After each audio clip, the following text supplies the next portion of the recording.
Good morning. This is the first attempt at Stata First Steps to give you an idea of how to get started with Stata and how I would go about looking at a set of data that I'm unfamiliar with. So this is my attempt to get you through chapters 1 and 4 while I am also social distancing away to protect the old person from any kind of virus. All right, here we go. So this is the original setup. When you open Stata, you get this kind of setup where you can see your workspace. You've got a history of commands. So you got a command window over here. Over here is your results window. So this is the results side.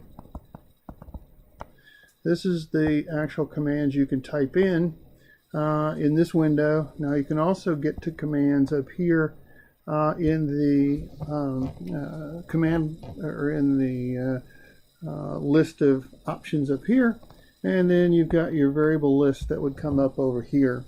So you can get all that information. They can give you more detail in page 4 of the text. And so the question is, how do I get my data? And there's multiple ways. You can get Stata files, non-Stata files, manual data entry, which is, nobody wants that.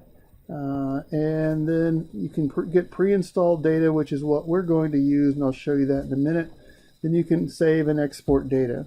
A non-Stata file, the way I go about getting those is I would go to the File tab, then come down to Import, and then that's going to give you all of these options. So if you're trying to pull in an Excel file or some other kind, obviously, you can click on this and then you can go browse for the file that you're interested in. So the data set we're wanting to use is one of the pre-installed data sets. And so the way you're going to go about getting that is in the command window, the one that's down here. Okay, you're going to type the command sysuse nls88, clear. Sysuse tells Stata what you want to use. This is going to be the data name, and right here the clear pulls out any of the data sets you currently have in your working memory. So that's that part. So when you ask for a pre-installed data set, it will give you some of these, and then it can also give you a list of options. So here's that auto one that they talk about early in the book. But we're going to spend most of our time down here with this NLS88 and see where that takes us. So then one other thing I wanted to remind you of is this part. Make sure that if you get a very busy results window, you can always clear that results window by using just type in CLS and the command line down here and hit return, and that'll clean that up for you. And so here we're going to figure out the basic 5 things that I look at when I'm trying to understand my data. So here's just a few commands. So how do I look at what variables I have? Describing it. This one I like a lot, but you may have to download that. Summarize and tab, and then this one I also always think about the chi-square in that one. So here we go. So the first thing you get when you open your data set is over on the right hand side you'll get a list of variables. Okay, and so the list will give you the name of the variable and the label that you could assign it. Now if you don't like those, you can also go up to the Tools menu and click on Data, and then you can manage your variables.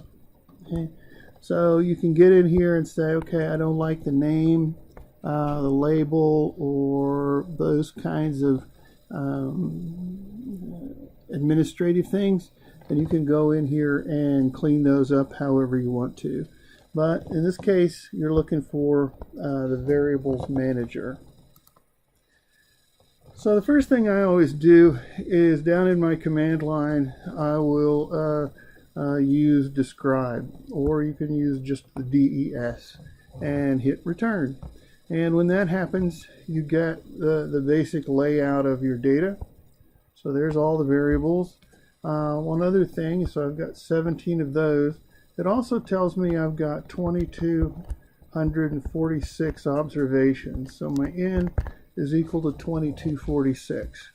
That obviously is important, because then that tells you kind of where you are in terms of the amount of data you're trying to deal with. Also helps you identify and clean missing data, and potentially clean your data as you go along.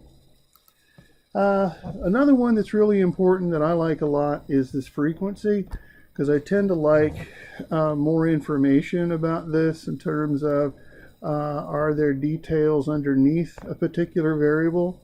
So in this case I use the free, and I'm looking at the race variable. Okay, and the thing to remember down here is I get that free variable from something that they call community contributed software. So to get it downloaded, you would go in and in the command line you'd type in ssc install free, and then the replace is replacing any previous version of the free that you have in place. And then you would free, and in this case I'm using the race variable, and it would give me the detail. Over here I use the age variable. Okay, so you can get some detail and relative percentages that kind of show the distribution of the data.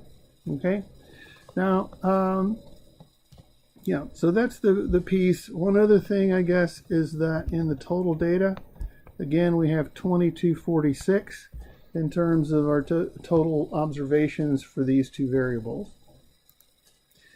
Then we could summarize the data. It's another way to take a look at it. In that case we also get the min and the max, and the mean and the standard deviation.